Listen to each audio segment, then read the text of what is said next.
ദൈവത്തിൻ്റെ അതിപരിശുദ്ധ നാമം വാഴ്ത്തപ്പെടട്ടെ. ഈ നോമ്പിൻ്റെ സന്ധ്യാനമസ്കാര ശുശ്രൂഷയിൽ ആരാധനയിൽ സംബന്ധിക്കുന്നതിന് ദൈവം നൽകിയ ഭാഗ്യത്തിനെ ഓർത്ത് ഞാൻ ദൈവത്തെ സ്തുതിക്കുന്നു. കർത്താവിൻ്റെ വചനത്തിൽ നിന്ന് സംസാരിക്കുന്നതിന് കർത്താവിൽ ശരണപ്പെടുകയും ചെയ്യുന്നു. ഇപ്രകാരം ഒരവസരം എനിക്ക് തന്നതായ ബഹുമാനപ്പെട്ട സോണി ഫിലിപ്പച്ചനോടുള്ള പ്രത്യേകമായ നന്ദിയും സ്നേഹവും കടപ്പാടും ഈ സമയത്ത് രേഖപ്പെടുത്തുന്നു. നോമ്പിൻ്റെ ഈ പ്രത്യേക കാലയളവിൽ വളരെ ശക്തവും വിശാലവുമായ അർത്ഥഗംഭീരവുമുള്ള പല ചിന്തകളും ദൈനംദിനം നാം ശ്രവിക്കാറുണ്ട്. ഇവിടെ ഈ ദേവാലയത്തിലെ സഹോദരീ സഹോദരന്മാർ, കുഞ്ഞുങ്ങൾ ഉൾപ്പെടെ, ഈ മുൻപിലിരിക്കുന്ന കുഞ്ഞുങ്ങൾ ഉൾപ്പെടെയുള്ളവർ തങ്ങളുടെ ചിന്തകൾ യൂട്യൂബിലൂടെയും ഈ ആരാധനയിലൂടെയും ഷെയർ ചെയ്യുന്നത് വളരെ ശ്രദ്ധയോടെ ഓരോ ദിവസവും ഞാൻ കേട്ടിട്ടുണ്ട്. അപ്പോൾ അതിൻ്റെ മുമ്പിൽ ഇനി എന്താണ് പറയേണ്ടത് എന്നുള്ളതിനെക്കുറിച്ചാണ് ഞാൻ ചിന്തിക്കുന്നത്. വളരെ ശക്തമായ ചിന്തകൾ ഈ നാളുകളിൽ നിങ്ങൾ ശ്രവിച്ചു കൊണ്ടിരിക്കുകയാണ്. അതിനോട് ചേർന്ന് നിങ്ങളുടെ ജീവിതവും ക്രമപ്പെടുവാൻ ദൈവം സഹായിക്കട്ടെ എന്ന് ഞാൻ ആത്മാർത്ഥമായി പ്രാർത്ഥിക്കുന്നു. ഇന്ന് സഭയായി തിരഞ്ഞെടുത്തിരിക്കുന്ന ടോപ്പിക്, ചിന്താവിഷയം ക്രിസ്തുവിൻ്റെ മണവാട്ടി സഭ എന്നുള്ളതാണ്, അല്ലെങ്കിൽ സഭ ക്രിസ്തുവിൻ്റെ മണവാട്ടി. നിങ്ങൾക്കെല്ലാവർക്കും അറിയാവുന്ന ഒരു ചിന്താവിഷയമാണ്. ഇതിനോടകം തന്നെ നിങ്ങളുടെ കരങ്ങളിൽ അതിനെക്കുറിച്ചുള്ള വേദഭാഗങ്ങൾ പുതിയ നിയമത്തിൽ നിന്നും പഴയ നിയമത്തിൽ നിന്നും സുവിശേഷ ഭാഗത്തു നിന്നും ആ അധ്യായങ്ങൾ എന്താണ് എന്ന് നിങ്ങൾക്കൊരു പക്ഷേ മനസ്സിലാക്കി എന്ന് വിചാരിക്കാം. എന്നാലും നിങ്ങളുടെ ശ്രദ്ധയിലേക്ക് ആ വേദഭാഗം ഞാനൊന്ന് ഓടിച്ച് പറയുകയാണ്. അതിനോട് ചേർന്ന് ചില ചിന്തകൾ, ചില നുറുങ്ങ് ചിന്തകൾ മാത്രം നിങ്ങളുടെ ശ്രദ്ധയിൽ കൊണ്ടുവരണം എന്നാണ് ഞാൻ ആഗ്രഹിക്കുന്നത്. പഴയ നിയമത്തിൽ നിന്ന് ഹോശിയ പ്രവാചകൻ്റെ പുസ്തകം 2-ാം അധ്യായം 16 മുതൽ 23 വരെയുള്ള വാക്യങ്ങളാണ് അതിനോട് ബന്ധപ്പെടുത്തി സഭയായി തിരഞ്ഞെടുത്തിരിക്കുന്നത്. അതുപോലെ തന്നെ പുതിയ നിയമത്തിൽ നിന്നും എഫേസ്യർക്ക് എഴുതിയ ലേഖനം 5-ാം അധ്യായം 25 മുതൽ 32 വരെയുള്ള വാക്യങ്ങളാണ്. എന്നാൽ സുവിശേഷ ഭാഗത്തു നിന്ന് തിരഞ്ഞെടുത്തിരിക്കുന്നത് യോഹന്നാൻ എഴുതിയ സുവിശേഷം 3-ാം അധ്യായം 26 മുതൽ 30 വരെയുള്ള വാക്യങ്ങളാണ്. എൻ്റെ ഇന്നത്തെ കുറിവാക്യമായി ഞാൻ തിരഞ്ഞെടുത്തിരിക്കുന്ന വേദം യോഹന്നാൻ എഴുതിയ സുവിശേഷം 3-ാം അധ്യായം 29-ാമത്തെ വാക്യമാണ് നിങ്ങളുടെ ശ്രദ്ധയിലേക്ക് ഞാൻ കൊണ്ടുവരുന്നത്. യോഹന്നാൻ എഴുതിയ സുവിശേഷം 3-ാം അധ്യായം 29-ാമത്തെ വാക്യം: മണവാട്ടിയുള്ളവൻ മണവാളൻ ആകുന്നു. മണവാട്ടിയുള്ളവൻ മണവാളൻ ആകുന്നു. He who has the bride is the bridegroom. മണവാട്ടിയുള്ളവൻ മണവാളൻ ആകുന്നു. പ്രാർത്ഥിക്കാം. ഞങ്ങളെ അതിവാത്സല്യമായി സ്നേഹിക്കുന്ന ദൈവമേ, ഈ മനോഹരമായ സന്ധ്യാസമയത്ത്, ഈ നോമ്പിൻ്റെ 28-ാമത്തെ ദിവസത്തിൻ്റെ സന്ധ്യാസമയത്ത് ഞങ്ങൾക്ക് നിൻ്റെ ആലയത്തിൽ കടന്നു വരുന്നതിന് നീ ഞങ്ങൾക്ക് നൽകിയ ഭാഗ്യത്തിനായി സ്തോത്രം. ഞങ്ങളെക്കാൾ എത്രയോ നല്ല പേർ ഈ ലോകം വിട്ട് കടന്നുപോയി. എന്നാൽ ഞങ്ങളുടെ പുകഴ്ചയോ നല്ല മഹിമയോ ഒന്നും അങ്ങ് കണക്കിട്ടിട്ടില്ല. ദോഷികളാകുന്ന ഞങ്ങളെ പിന്നെയും നിർത്തിയ കൃപയ്ക്കായിട്ട് സ്തോത്രം ചെയ്യുന്നു. കർത്താവേ, നിൻ്റെ സന്നിധിയിലേക്ക് ഞങ്ങൾ അടുത്ത് വരുന്നു. ദൈവമേ, ആ ക്രൂശിൻ്റെ തണലിൽ ഞങ്ങളെ നിർത്തിക്കൊള്ളണമേ. ഞങ്ങളുടെ ഈ കൂടിവരവൊക്കെ ഏറ്റവും അനുഗ്രഹകരമായി തീരണമേ. ഇത് ഏറ്റവും അർത്ഥവത്തായി തീരണമേ. ഈ ധ്യാനമൊക്കെ കർത്താവെ ഞങ്ങളുടെ ജീവിതത്തിൽ മാംസഫലകയിൽ അത് എഴുതി ചേർക്കുവാൻ കർത്താവെ അങ്ങ് സഹായിക്കണമേ.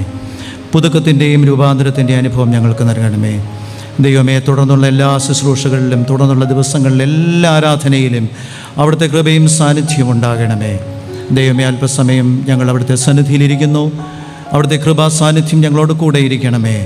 വചനം അവിടുത്തെ വകയാണ് കർത്താവെ. ആ ക്രൂശിൻ്റെ മറവിൽ അടിയനെയും നിർത്തിക്കൊള്ളണമേ. കുറവുകൾ ക്ഷമിക്കണമേ. യേശുവിൻ്റെ ധന്യമുള്ള നാമത്തിൽ തന്നെ ആമേൻ. വിശുദ്ധ ബൈബിളിൽ ദൈവസഭയെ പലതിനോട് ഉപമിച്ചിട്ടുണ്ട്. അങ്ങനെ പല ഉപമാനങ്ങളിൽ ഒന്നാണ് സഭ ക്രിസ്തുവിൻ്റെ മണവാട്ടി എന്ന് പറയുന്നത്, അല്ലെങ്കിൽ ക്രിസ്തുവിൻ്റെ മണവാട്ടി സഭ എന്ന് പറയുന്നത്. എഫേസ്യർക്ക് എഴുതിയ ലേഖനം 1-ാം അധ്യായം 22-23 വാക്യങ്ങളിൽ സഭയെക്കുറിച്ച് പറയുന്നത് ക്രിസ്തുവിൻ്റെ ശരീരം എന്നാണ്. എഫേസ്യർക്ക് ലേഖനം 1-ാം അധ്യായം 22-23 വാക്യങ്ങളിൽ അവനെ സർവ്വത്തിനും മീതെ തലയാക്കി എല്ലാറ്റിലും എല്ലാം നിറയുന്നവൻ്റെ നിറവായിരിക്കുന്ന അവൻ്റെ ശരീരമായി തിരഞ്ഞെടുത്തിരിക്കുന്നു എന്നാണ് അവിടെ രേഖപ്പെടുത്തിയിരിക്കുന്നത്. ക്രിസ്തുവിൻ്റെ ശരീരമായി അവിടെ സഭയെ തിരഞ്ഞെടുത്തിരിക്കുന്നു എന്നാണ് അവിടെ നാം വായിക്കുന്നത്. എന്നാൽ സുവിശേഷ ഭാഗത്ത് വീണ്ടും നാം നോക്കുന്നു. യോഹന്നാൻ എഴുതിയ സുവിശേഷം 15-ാം അധ്യായത്തിൻ്റെ 5-ാം വാക്യത്തിൽ മുന്തിരിവള്ളിയും കൊമ്പുകളും എന്നുള്ള വിശേഷണത്തിൻ്റെ അനുഭവത്തിൽ സഭയും ക്രിസ്തുവുമായി നമുക്കിവിടെ കാണാൻ സാധിക്കും. മുന്തിരിവള്ളിയും കൊമ്പുകളും, ഞാൻ മുന്തിരിവള്ളിയും നിങ്ങൾ കൊമ്പുകളുമാകുന്നു. വീണ്ടും നാം മുന്നോട്ട് പോകുമ്പോൾ സഭ ഒരു കെട്ടിടം എന്ന നിലയിൽ നമുക്ക് പ്രതിപാദിക്കുന്ന വിശുദ്ധ ബൈബിളിൽ നമുക്ക് കാണാൻ സാധിക്കും. എഫേസ്യർക്ക് എഴുതിയ ലേഖനം 2-ാം അധ്യായം 20-ാം വാക്യത്തിൽ, എഫേസ്യർ 2:20 പറയുന്നത്, ക്രിസ്തുയേശു തന്നെ മൂലക്കല്ലായിരിക്കെ നിങ്ങളെ അപ്പോസ്തലന്മാരും പ്രവാചകന്മാരും എന്ന അടിസ്ഥാനത്തിന്മേൽ പണിതിരിക്കുന്നു. അപ്പോസ്തലന്മാരും പ്രവാചകന്മാരും എന്ന അടിസ്ഥാനത്തിന്മേൽ പണിതിരിക്കുന്ന ഒരു കെട്ടിടത്തിൻ്റെ മൂലക്കല്ലാണ് യേശു ക്രിസ്തു. അതുകൊണ്ട് അവിടെ ഇതാ സഭയെ ഒരു കെട്ടിടമായി ഇവിടെ പ്രതിപാദിക്കുന്നതായിട്ട് കാണാൻ സാധിക്കും. അങ്ങനെ സഭ ക്രിസ്തുവിൻ്റെ ശരീരമായി, മുന്തിരിവള്ളിയും കൊമ്പുകളുമായി, അതുപോലെ തന്നെ സഭ ഒരു കെട്ടിടം എന്ന നിലയിൽ ഈ വേദഭാഗങ്ങളിലൂടെ നമുക്ക് കാണാൻ സാധിക്കും. അത് ഒരു മുഖവുരിയായിട്ട് ഞാൻ നിങ്ങളോട് ഒരു ഇൻട്രൊഡക്ഷനായിട്ട് പറഞ്ഞു എന്ന് മാത്രം. ഇവിടെ പ്രതിപാദിക്കപ്പെട്ട വിഷയം എന്ന് പറയുന്നത് സഭ ക്രിസ്തുവിൻ്റെ മണവാട്ടിയാണ്. ക്രിസ്തുവിൻ്റെ മണവാട്ടി സഭ എന്നുള്ളതിനെക്കുറിച്ചാണ്. അതിനെക്കുറിച്ചാണ് നാം ചിന്തിക്കുന്നത്. വെളിപ്പാട് പുസ്തകത്തിൽ നാം വായിക്കുന്നു, 19:7 വായിക്കുന്നു, കുഞ്ഞാടിൻ്റെ കല്യാണം വന്നുവല്ലോ, അവൻ്റെ കാന്തയും തന്നെത്താൻ ഒരുക്കിയിരിക്കുന്നു. ഇവിടെ കാന്ത എന്ന് പറയുന്നത് സഭയെക്കുറിച്ചാണ്. കുഞ്ഞാടിൻ്റെ കല്യാണം വന്നുവല്ലോ, അതൊക്കെ കർത്താവിൻ്റെ വലിയ മഹത്വ പ്രത്യക്ഷത, അത് വരവിന് ശേഷമുള്ള ഒരു കാര്യമാണ്. എന്നാൽ ഇവിടെ കാന്ത എന്ന് വിശേഷിപ്പിക്കുന്ന, കാന്ത എന്ന് എടുത്തു പറയുന്നത് ഇവിടെ സഭയെക്കുറിച്ചാണ് എന്ന് വ്യക്തമായിട്ട് മനസ്സിലാക്കുന്നു. 21:9 വെളിപ്പാട് പുസ്തകം 21:9 പറയുന്നു, 7 ദൂതന്മാരിൽ ഒരുത്തൻ വന്ന് എന്നോട്, വരിക, കുഞ്ഞാടിൻ്റെ കാന്തയായ മണവാട്ടിയെ കാണിച്ചു തരാം എന്ന് പറഞ്ഞു. വരിക, കുഞ്ഞാടിൻ്റെ കാന്തയായ മണവാട്ടിയെ കാണിച്ചു തരാം. ഈ വാക്യങ്ങളിലൂടെയൊക്കെ ദൈവസഭ ഒരു മണവാട്ടിക്ക് തുല്യമായ ഒരു പദത്തിനോട് ഇവിടെ സാമ്യപ്പെടുത്തിയിരിക്കുന്നു എന്ന് വളരെ വ്യക്തമായി. അത് ഒന്ന് വിശകലനം ചെയ്യാനൊന്ന് മനസ്സിലാക്കാൻ വേണ്ടിയിട്ടാണ് ഈ കുറച്ച് കാര്യങ്ങൾ നിങ്ങളോട് ഞാൻ സൂചിപ്പിച്ചത്. എന്നാൽ ഇവിടെ ഇന്നത്തെ നമ്മുടെ വിഷയത്തിലേക്ക് പ്രവേശിക്കുമ്പോൾ ക്രിസ്തുവിൻ്റെ മണവാട്ടിയാകുന്ന സഭയ്ക്ക് അല്ലെങ്കിൽ മണവാട്ടിക്ക് വേണ്ട യോഗ്യതകൾ എന്താണ്, ക്വാളിഫിക്കേഷൻസ് എന്താണ് എന്നുള്ളതാണ് എനിക്ക് ഇന്ന് നിങ്ങളോട് ഷെയർ ചെയ്യാനായിട്ടുള്ളത്. ഇത്തരത്തിലുള്ള ഒരു മണവാട്ടി സഭയ്ക്ക് എന്ത് ക്വാളിഫിക്കേഷനാണ്, എന്ത് യോഗ്യതകൾ നമുക്ക് വേണം, ഈ കാലഘട്ടവുമായി ബന്ധപ്പെട്ട് നമുക്ക് എങ്ങനെ ആയിരിക്കണം നമ്മുടെ ജീവിതം, അതൊന്ന് ചെറുതായി ഒന്ന് നിങ്ങളുടെ മുമ്പിൽ വരച്ച് കാണിച്ച് ഞാൻ എൻ്റെ നിശ്ചയിക്കപ്പെട്ട സമയത്തിൽ ഞാൻ ഇരിക്കാമെന്നാണ് ആഗ്രഹിക്കുന്നത്. ഒന്നാമതായി, നിർമ്മലത സൂക്ഷിക്കുന്ന ആളുകളായിരിക്കണം നാം ഓരോരുത്തരും. 2 കൊരിന്ത്യർ 11:2-3 വാക്യങ്ങളിൽ, 2 കൊരിന്ത്യർ 11:2-3 വാക്യങ്ങളിൽ, ഞാൻ ക്രിസ്തു എന്ന ഏക പുരുഷന് നിങ്ങളെ നിർമ്മല കന്യകയായി ഏൽപ്പിപ്പാൻ വിവാഹ നിശ്ചയം ചെയ്തിരിക്കുന്നു. ഞാൻ ക്രിസ്തു എന്ന ഏക പുരുഷന് നിങ്ങളെ നിർമ്മല കന്യകയായി ഏൽപ്പിപ്പാൻ വിവാഹ നിശ്ചയം ചെയ്തിരിക്കുന്നു. ക്രിസ്തുവിനോട് ചേരുവാനായിട്ട് ആ വിവാഹ നിശ്ചയത്തിന് വേണ്ടി നിർമ്മല കന്യകയാണ് എന്നാണ് ഇവിടെ പൗലോസ് അപ്പോസ്തലൻ നമ്മെ ഇവിടെ സൂചിപ്പിക്കുന്നത്. സർപ്പം ഹൗവയെ ചതിച്ചതുപോലെ നിങ്ങളുടെ മനസ്സ് ക്രിസ്തുവിനോടുള്ള ഏകാഗ്രതയും നിർമ്മലയും വിട്ട് പോകരുത്. സർപ്പം ഹൗവയെ ചതിച്ചതുപോലെ നിങ്ങൾ ചതിക്കപ്പെട്ടു പോകരുത്. നിങ്ങളുടെ ഏകാഗ്രതയും നിങ്ങളുടെ നിർമ്മലതയും വിട്ടു പോകരുത് എന്നാണ് ഇവിടെ പൗലോസ് അപ്പോസ്തലൻ നമ്മെ ഓർമ്മിപ്പിക്കുന്നത്. ഒരു സ്ത്രീ പുരുഷന് വിവാഹ നിശ്ചയം ചെയ്താൽ അവൾ മണവാളനോട് ചേർന്നിരിക്കുന്നു എന്നാണ്. അവിടെ പാളിച്ചകൾ ഒന്നും ഉണ്ടാകാൻ പാടില്ല. നിശ്ചയാനന്തരം അത് കഴിഞ്ഞും, വിവാഹം കഴിഞ്ഞും ഒരു മണവാട്ടി മണവാളിനോട് ചേർന്നിരിക്കേണ്ടതാണ്.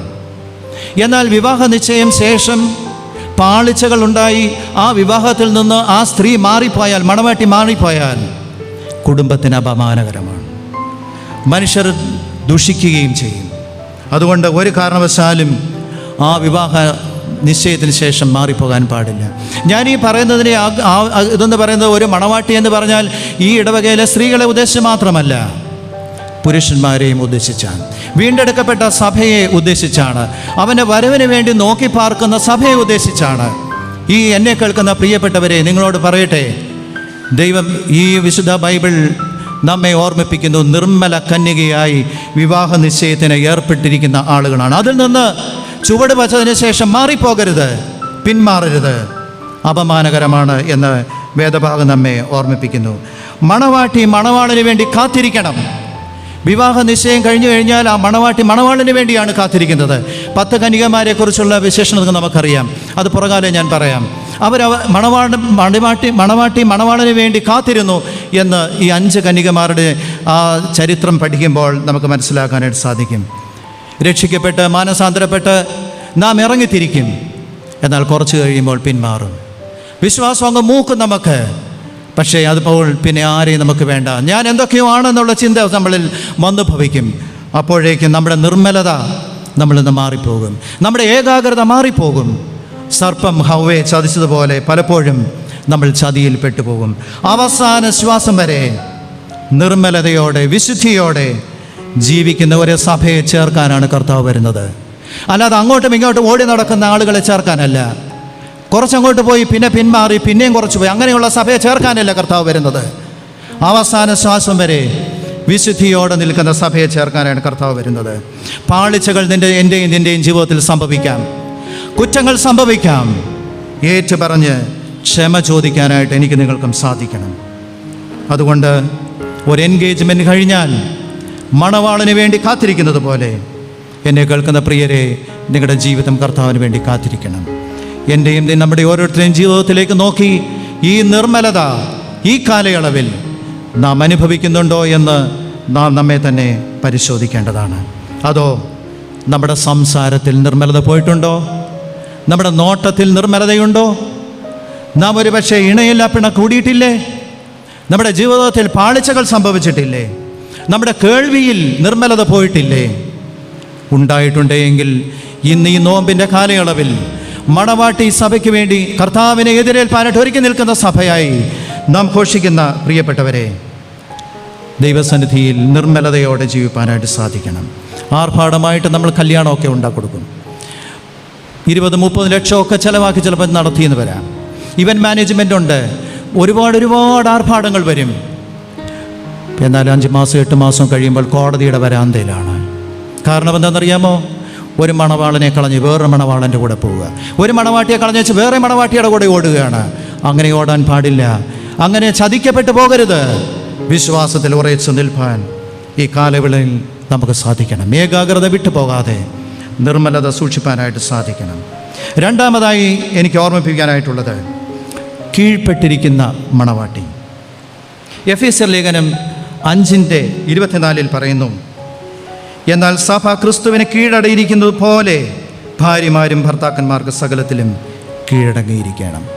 സഭ ക്രിസ്തുവിന് കീഴടങ്ങിയിരിക്കുന്നത് പോലെ ഒരു കീഴടങ്ങലിൻ്റേതായ ഒരു അനുഭവം, കീഴ്പ്പെട്ടിരിക്കുന്ന ഒരു മണവാട്ടി. ആരെയും കീഴ്പ്പെടുത്തുകയല്ല, കീഴടങ്ങിയിരിക്കുന്ന ഒരു മണവാട്ടി സഭയെക്കുറിച്ചാണ് അവിടെ പൗലോസ് അപ്പോസ്തലൻ രേഖപ്പെടുത്തുന്നത്. സഭ ക്രിസ്തുവിന് കീഴ്പ്പെട്ടിരിക്കണം. അനുസരണത്തിന് വിധേയമായി നാം ജീവിതം ക്രമപ്പെടുത്തേണ്ടത് ആവശ്യമാണ്. പണ്ടൊരാൾ പറഞ്ഞു, എൻ്റെ ഭാര്യയ്ക്ക് 98 ഗുണവുമുണ്ട്, എന്നാൽ 2 ദോഷമുണ്ട്. വിളിച്ചാൽ വരത്തുമില്ല, പറഞ്ഞാൽ കേൾക്കത്തുമില്ല. വിളിച്ചാൽ വരത്തുമില്ല, പറഞ്ഞാൽ കേൾക്കത്തുമില്ല. 2 ദോഷം. അപ്പോൾ ഈ 98 ഗുണവും പോയി. കീഴടങ്ങിയിരിക്കണം. അതാണ് കർത്താവ് ആവശ്യപ്പെടുന്നത്. അനുസരണത്തോടെ നമ്മുടെ ജീവിതത്തെ വിധേയപ്പെടുത്താനായിട്ട് സാധിക്കണം.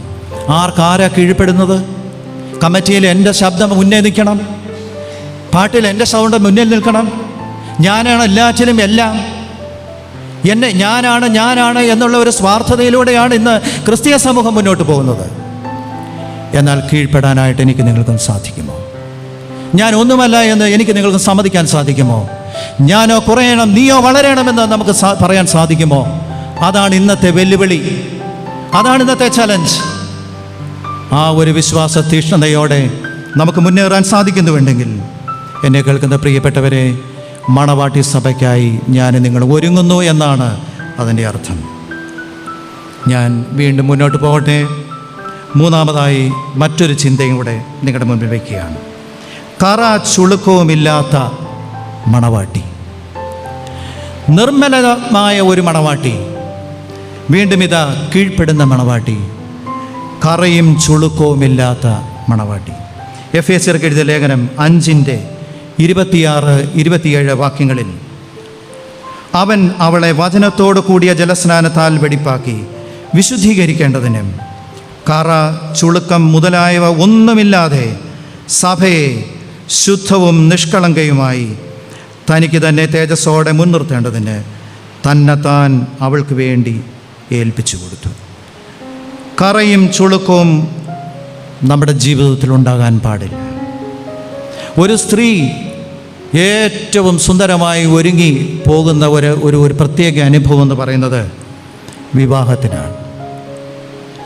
ഞാൻ പറയാതെ തന്നെ നിങ്ങൾക്കറിയാം, ഏറ്റവും വില കൂടിയ തുണിത്തരങ്ങൾ തേടി വളരെ നമ്മുടെ തൊട്ടു മുമ്പിലുണ്ടെങ്കിലും വളരെ ദൂരെ ചെന്ന് വാങ്ങിക്കുന്ന ഒരു പ്രത്യേക സാഹചര്യം വിവാഹത്തിനാണ്. നമ്മളാരും കറയും ചുളുക്കവും ഉള്ള വസ്ത്രം ധരിച്ച് കല്യാണത്തിന് പോകത്തില്ല. അങ്ങനെ പോയാൽ ആളുകൾ വിചാരിക്കും അവനെന്തോ കുഴപ്പമുണ്ടെന്ന്. ഏറ്റവും സുന്ദരമായി നല്ല രീതിയിൽ തേച്ച് സാരിക്കൊത്ത മാച്ച് ചെയ്യുന്ന ബ്ലൗസ്, അതല്ലെങ്കിൽ മുണ്ടിൻ്റെ കരയ്ക്കൊത്ത ഷർട്ട്, ഇതൊക്കെ ഇട്ടാണ് നമ്മൾ കല്യാണത്തിന് പോകുന്നത്. കാരണം ആരെങ്കിലും എന്നെ ഒന്ന് നോക്കണം, അത്രമാത്രം വെടിപ്പോടെ തേച്ചൊടച്ചാണ് നമ്മൾ കല്യാണത്തിന് പോകുന്നത്. എന്നെ കേൾക്കുന്ന പ്രിയരെ, മണവാട്ടി ആയി ഒരുങ്ങി നിൽക്കുന്ന ഞാൻ നിങ്ങൾക്കും നമ്മുടെ വിശേഷ വസ്ത്രത്തിൽ കറ ചുളുക്കം ഒന്നും വരാൻ പാടില്ല. പുറമേൽ നിന്ന് വരുന്ന കറയും അകമേൽ നിന്ന് വരുന്ന ചുളുക്കവും ജീവിതത്തിൽ ഒരിക്കലും നമ്മെ മാലിന്യപ്പെടുത്താനിടയാകരുത്. അത് കല്യാണത്തിന് മാത്രമല്ല, വിശ്വാസി ഈ ലോക ജീവിതത്തിൽ അവൻ്റെ അവസാന ശ്വാസം വരെ കറ ചുളുക്കമൊന്നും മാലിന്യം പെടാതെ ജീവിപ്പാനായിട്ട് സാധിക്കണം. നിന്റെ മുഖം വാടിപ്പോകരുത്. വാട്ടം മാലിന്യം ഒന്നും വരാതെ വളരെ സുന്ദരമായ ഒരു ജീവിതം ഈ ഭൂമിയിൽ നയിപ്പാനായിട്ടത്രേ കർത്താവ് നമ്മെക്കുറിച്ച് ആഗ്രഹിക്കുന്നത്. കറ ചുളുക്കമൊന്നുമില്ലാത്ത സഭയെ ചേർക്കാനായിട്ടാണ് കർത്താവ് വരുന്നത്. അവൻ്റെ മുൻപിൽ ഒന്നും മറവില്ല പ്രിയപ്പെട്ടവരെ. അവൻ നമ്മെ ഓരോ ദിവസവും ടെസ്റ്റ് ചെയ്തുകൊണ്ടിരിക്കുകയാണ്, സ്കാൻ ചെയ്തിരിക്കുകയാണ്. പരസ്പരം ഇന്ന് നമ്മൾ അങ്ങോട്ടും ഇങ്ങോട്ടും വിലയിടുകയാണ്. നമ്മളെ പള്ളിയിൽ വരുന്ന അച്ഛനെ നമ്മൾ വിലയാടാറുണ്ട്, ഉപദേശിയെ വിലയിടും, നമ്മൾ ഇവിടെ പ്രസംഗിക്കുന്ന ആളുകളെ വിലയിടും, എന്തെങ്കിലും എഴുന്നേറ്റ് പറഞ്ഞാൽ വിലയിടും. എന്നാൽ നമ്മെ ഓരോരുത്തരെയും സ്കാൻ ചെയ്ത് അവൻ്റെ തുലാസിലാക്കി താക്കി വെച്ചിരിക്കുകയാണ്. ഇന്ന് എനിക്കും നിങ്ങൾക്കും ജീവിതത്തിൽ കറയും ചുളുക്കുമോ ഉണ്ടോ എന്ന് ദൈവം സൂക്ഷിച്ച് നോക്കിക്കൊണ്ടിരിക്കുകയാണ്. ഈ ദൈവം തമ്പുരാൻ്റെ സ്നേഹത്തിൽ നമ്മെ അവൻ വീണ്ടെടുത്തു. അവൻ നമ്മെ വിശുദ്ധീകരണത്തിൻ്റെ ഈ ഒരു പ്രസൻറ്റ് കാലയളവിൽ നമ്മുടെ കൂടെ നിൽക്കുന്ന ദൈവമാണ്. ഭാവി കാലത്തിൽ അങ്ങനെയുണ്ടായെങ്കിൽ ഇനിയും ഭൂതകാലം എന്നെ കേൾക്കുന്ന പ്രിയപ്പെട്ടവരെ അവൻ മഹത്വത്തിലേക്ക് നമ്മെ കൈക്കൊള്ളും. വിശുദ്ധിയോടെ അവൻ വിശുദ്ധീകരണത്തിന് വേണ്ടി നമ്മോട് കൂടെ നിൽക്കുമ്പോൾ അനുതാപത്തോടെ ദൈവസന്നിധിയിലേക്ക് കറയും ചുളുക്കവുമില്ലാതെ നമ്മ അടുത്തി എന്നാൽ മഹത്വത്തിലേക്ക് നമ്മളെ കൈക്കൊള്ളും. കറയും ചുളുക്കവുമില്ലാത്ത ഒരു വിശേഷ വസ്ത്രമാണോ നീ ധരിച്ചിരിക്കുന്നത്? ജീവിത വിശുദ്ധിയായി നമ്മുടെ ഈ ലോക ജീവിതത്തിൽ നാം ജീവിച്ചിട്ടുണ്ടോ? അലക്കി തേച്ച ഒരു വസ്ത്രമാണോ നമ്മുടെ ഉള്ളത്? ഒരു മോറൽ പെർഫെക്ഷൻ നമുക്കുണ്ടോ? നാം നമ്മെ തന്നെ ശോധന ചെയ്യുക. എന്നെ കേൾക്കുന്ന പ്രിയരെ, ശുദ്ധവും ശുഭ്രവുമായ വിശേഷ വസ്ത്രമാണ് ഞാൻ നിങ്ങളും ധരിച്ചിരിക്കുന്നത്. വെളിപ്പാട് പുസ്തകത്തിൽ പറയുന്നത് ആ ശുദ്ധവും ശുഭ്രവുമായ വിശേഷ വസ്ത്രം എന്ന് പറയുന്നത് വിശുദ്ധന്മാരുടെ നീതി പ്രവർത്തികളാണ് എന്ന് രേഖപ്പെടുത്തിയിട്ടുണ്ട്. വെളിപ്പാട് പുസ്തകത്തിൽ 19:8 പറയുന്നുണ്ട്. കറയും ചുളുക്കവുമില്ലാത്ത വിശേഷ വസ്ത്രം, ശുദ്ധവും ശുഭ്രവുമായ ആ വിശേഷ വസ്ത്രം ധരിച്ച് ഈ ലോകത്തിൽ നമുക്ക് ജീവിപ്പാനായിട്ട് നമുക്ക് സാധിക്കണം. അതിനായിട്ടത്രേ ഈ നോമ്പിൻ്റെ ഈ പ്രത്യേക ആരാധന ശുശ്രൂഷകൾ നമ്മുടെ മുമ്പിലുള്ളത്. ഞാനിനി ഒരു പോയിൻറ്റും കൂടെ പറഞ്ഞ് ഞാൻ എൻ്റെ ധ്യാനം അവസാനിപ്പിക്കും. അവസാനമായി 4ാമതായി നിങ്ങളുടെ ശ്രദ്ധയിലേക്ക് കൊണ്ടുവരുന്നത് തന്നെത്താൻ ഒരുക്കുന്ന മണവാട്ടി. നിർമ്മല കന്യകയായി കീഴ്പ്പെടുന്ന അനുഭവത്തിൽ കറയും ചുളുക്കവും ഒന്നുമില്ലാത്ത ഒരു മണവാട്ടിയായി തന്നെത്താൻ ഒരുക്കുന്ന മണവാട്ടി. വെളിപ്പാട് പുസ്തകത്തിൽ പറയുന്നു 19:7 അവൻ്റെ കാന്തയും തന്നെത്താൻ ഒരുക്കിയിരിക്കുന്നു. അവൻ്റെ കാന്തയും തന്നെത്താൻ ഒരുക്കിയിരിക്കുന്നു. ജീവിതത്തെ ക്രമീകരിക്കേണ്ടത് നമ്മൾ തന്നെ തന്നെയാണ്. തന്നെ തന്നെ ഒരുക്കുക എന്ന് പറഞ്ഞാൽ ഇച്ചിരി പ്രയാസമാണ്. നമുക്ക് വിവാഹത്തിന് കാണാൻ നമുക്ക് എത്രയോ 10,000 ചിലവാക്കി ഉള്ള ഫേഷ്യലും ഒക്കെ ചെയ്ത് ഉള്ള പെയിൻ്റ് അടിച്ച് ഇവിടെ വന്ന് നിൽക്കുന്ന നമ്മൾ കണ്ടിട്ടുണ്ട്. എന്നാൽ തന്നെത്താൻ ഈ മണവാളനോടുകൂടെ ഒരുങ്ങിപ്പോകണം. തന്നെത്താനാണ് ഒരുക്കേണ്ടത്. ആരുടെയും സഹായം, പരപ്രേരണയോ പരസ്പര സഹായമോ അവിടെയില്ല. എൻ്റെയും നിൻ്റെയും ജീവിതത്തെ തന്നെ ഒരുക്കി കർത്താവിൻ്റെ സന്നിധിയിൽ ഏൽപ്പിക്കണം. ഒരു ബ്യൂട്ടി പാർലറിലും പോകണ്ട. ഈ ദൈവസന്നിധിയിലേക്ക് അടുത്ത് വന്ന് കണ്ണുനീരൊഴുകിയാൽ തന്നെത്താൻ ഒരുക്കുന്ന ഒരു അനുഭവമായി തീരും, സംശയമില്ല. ക്രിസ്തുവിൻ്റെ സഭയാകുന്ന മണവാട്ടി തന്നെത്താൻ ഒരുങ്ങണം. എനിക്ക് കുറവുകൾ ഏറ്റുപറയണം. 10 കന്യകമാർ അവർ ഒരുങ്ങി, 5 പേർ ഒരുങ്ങി കർത്താവിനോട് കൂടെ ചേർന്നു. അവർ തന്നെത്താൻ ഒരുങ്ങി. വിളക്ക് പൊക്കി പിടിച്ചുകൊണ്ട് അവർ നിന്നില്ല. ആ വിളക്കിൽ എണ്ണയുണ്ടായിരുന്നു. തന്നെത്താൻ ശോധന ചെയ്യുമോ? എൻ്റെയും നിൻ്റെയും ജീവിതത്തിൻ്റെ വിളക്കിൽ എണ്ണയുണ്ടോ? പാട്ടുകാരൻ പാടി, എണ്ണയുണ്ടോ നിൻ വിളക്കിൽ നീ ഒരുങ്ങിയിട്ടുണ്ടോ? എണ്ണയുണ്ടോ നിൻ വിളക്കിൽ നീ ഒരുങ്ങിയിട്ടുണ്ടോ? നിർമ്മലമാം നീതി വസ്ത്രം നീ ധരിച്ചിട്ടുണ്ട്.